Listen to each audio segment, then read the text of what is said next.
ભાજપ કોંગ્રેસના શ્વાસ ઊંચા કરી દીધા છે।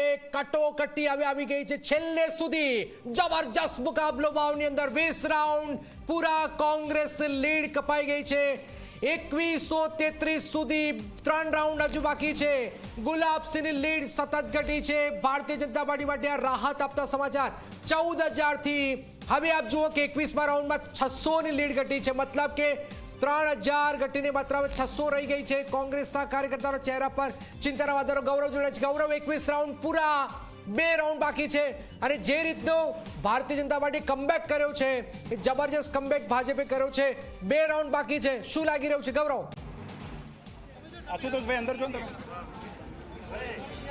ગૌરવ જનક વાત કરતો આપણે સવારથી જ વાત કરતા હતા કે વાવ વિધાનસભા પેટા ચૂંટણીના પરિણામો ભાભર તાલુકો નક્કી કરશે અને જે પ્રમાણે સવારથી ટ્રેન્ડ જોતા હતા તે પ્રમાણે સુઈગામ અને વાવ તાલુકામાં કોંગ્રેસ સરપ્લસ જોવા મળતી હતી, પરંતુ જેમ ભાભરના મતદાન મથકમાંથી જે ઈવીએમ હતા એ ઈવીએમ ખોલ્યા અને લગભગ દરેક રાઉન્ડમાં 2,000ની લીડ ભારતીય જનતા પાર્ટીએ લીધી અને જે 14,000ની લીડ કોંગ્રેસની હતી તે કપાઈને માત્ર 600ની લીડ બચી છે। 2 રાઉન્ડ બાકી છે અને ભારતીય જનતા પાર્ટીના સ્થાનિક નેતાઓનું સ્પષ્ટ કહેવું છે કે તેમનો વિજય નિશ્ચિત થઈ ચૂક્યો છે। માત્ર ઔપચારિકતા બાકી છે। હિતેશભાઈ ચૌધરી જોડાશે, તેમની સાથે વાત કરીશું। હિતેશભાઈ, 14,000ની લીડ કાપીને માત્ર 600ની લીડ કોંગ્રેસ પાસે રહી। મેં હમણાં થોડી વાર પહેલા જ આપને કીધું કે જે પ્રકારે રાઉન્ડ બાકી રહ્યા છે અને ભારતીય જનતા પાર્ટી તરફીના વોટ છે એમાં અમને ચોક્કસ વિશ્વાસ છે કે અમે જીતીશું અને લગભગ 500-600 જેવા વોટ જ હવે પાછળ રહ્યા છે અને હજી 2 રાઉન્ડ બાકી છે અને 2 રાઉન્ડ પણ 2-3,000ની લીડ આપે એ પ્રકારના રાઉન્ડ છે। એટલે હવે મને ચોક્કસથી તમને કહી શકીશ કે ભારતીય જનતા પાર્ટીના ઉમેદવાર સ્વરૂપજી ઠાકોરનો વિજય નિશ્ચિત થઈ જશે। કેટલા મતે?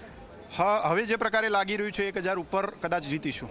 તો તમે જોયું કે હતા હિતેશભાઈ ચૌધરી જેમનું કેલ્ક્યુલેશન સતત સાચું પડતું આવ્યું છે। તેમનું કહેવું હતું કે જે પ્રમાણે ભારતીય જનતા પાર્ટીને લીડ મળી રહી છે તે પ્રમાણે તેઓ 500થી વધારે મતનો દાવ કરતા હતા। આ જે છેલ્લો 21મો રાઉન્ડ પૂરો થયો તેમાં ભાજપને 1500 મતના લીડની અપેક્ષા હતી, પરંતુ તે લીડ વધીને સીધી 3100 સુધી પહોંચી, એટલે 500થી 600 જેટલી નજીવી સરસાઈ હાલ કોંગ્રેસ પાસે રહી છે। અને જે રીતે ટ્રેન્ડ પડી રહ્યો છે, જે રીતે વલણ બદલાઈ રહ્યા છે, જે રીતે મત નીકળી રહ્યા છે ભારતીય જનતા પાર્ટીની તરફેણમાં, એ જોતા ચોક્કસ કહી શકાય કે જો 2 રાઉન્ડના અંતે છેવટે ભારતીય જનતા પાર્ટીની જીત ભાજપના કાર્યકરોને નિશ્ચિત દેખાઈ રહી છે। જનક, 2 રાઉન્ડ બાકી છે। ગૌરવ આપણી પાસે આવીએ છીએ। 2 રાઉન્ડ બાકી છે।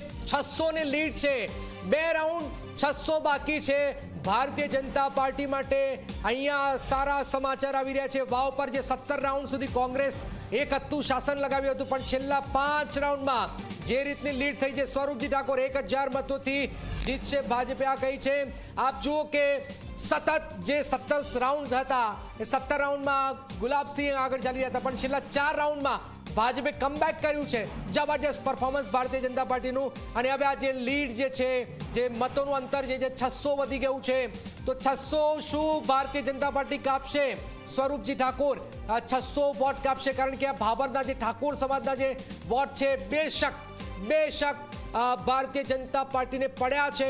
અલ્પેશ ઠાકોરને આજુબાજુની જે વોટ જે પ્રચાર થયા છે અને એનો અસર પણ અહીંયા દેખાતો હોય પણ સ્પષ્ટ દેખાઈ રહ્યું છે। આપ જોઈ રહ્યા છો કે 600નું અંતર બાકી છે। 2 રાઉન્ડ બાકી